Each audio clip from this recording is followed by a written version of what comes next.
বিরিয়ানি রান্না হবে, তাও আবার মাত্র ২০ মিনিটে। এটাও কি সম্ভব?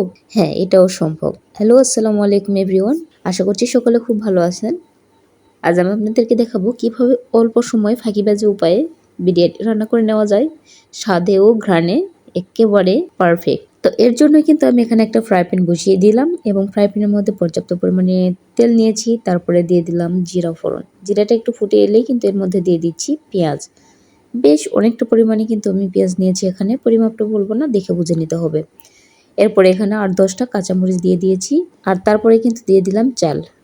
আর এখানে আরেকটা সতর্ক কথা, সেটা হচ্ছে এখানে তেলের মধ্যে যখন কাঁচামরিচ দিবেন তখন কিন্তু অবশ্যই মরিচটা হয় একটু ফেলে নেবেন, আর না হলে দেওয়ার সাথে সাথে চালটা ঢেলে দিবেন। এখানে কিন্তু আমি চালটা দিয়ে দিলাম, আর তারপরে কিন্তু চালটা দেওয়ার পর এখানে আবার আমি নেড়ে চেড়ে নিচ্ছি। এরপরে দিয়ে দিচ্ছি লবণ। লবণটা আপনারা আপনাদের স্বাদ অনুযায়ী দিবেন। দিয়ে আবার একটুখানি ভেজে নিলাম।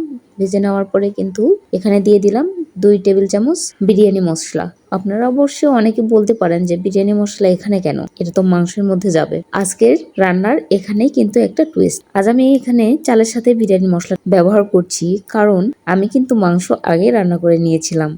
মানে আমার গত দিনের বেঁচে যাওয়া মাংস দিয়েই কিন্তু আজ তৈরি করে নিচ্ছি মজাদার শর্টকাটে বিরিয়ানি। আর বলতে বলতে এখানে কিন্তু বিরিয়ানির যে চালটা, এটা ভাজতে হবে ঠিক ৪ থেকে ৫ মিনিট। একেবারে মাঝারি আঁচে এটাকে ভেজে নিতে হবে। আবার এটাকে কিন্তু কোনোভাবে পুড়িয়ে ফেলা যাবে না। আর অন্য আরেকটা চুলায় কিন্তু আমি গরম পানি বসিয়ে দিয়েছি। তো অবশ্যই এটার সাথে কিন্তু গরম পানিটাই ব্যবহার করতে হবে। আর যখন চালটা পুরোপুরি ভাজা হয়ে যাবে সেই মুহূর্তে কিন্তু আমি দিয়ে দিচ্ছি এখানে সেই মাংসটি।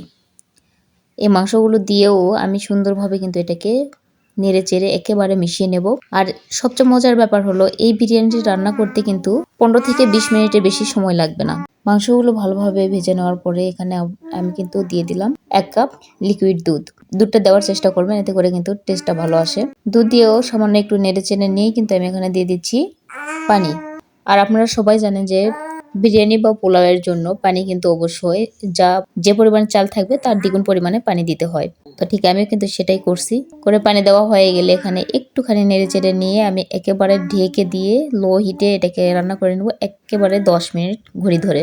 আর ঠিক ১০ মিনিট পরে দেখবেন একেবারে সুন্দরভাবে পানিগুলো শুকিয়ে গিয়েছে আর ঝরঝরে হয়ে গিয়েছে। দেখতেই পাচ্ছেন কতটা সুন্দরভাবে রান্না হয়েছে। আর আমার বিরিয়ানি কিন্তু একেবারে রান্না কমপ্লিট। আপনারা নিশ্চয়ই দেখে বুঝতে পারছেন কতটা ঝরঝরে হয়েছে, আর সেদ্ধ কেমন হয়েছে তার নিশ্চয়ই দেখে বুঝতে পারছেন। একেবারে পারফেক্টলি সেদ্ধ হয়ে গিয়েছে। তো এটা কিন্তু খাওয়ার জন্য একেবারে প্রস্তুত।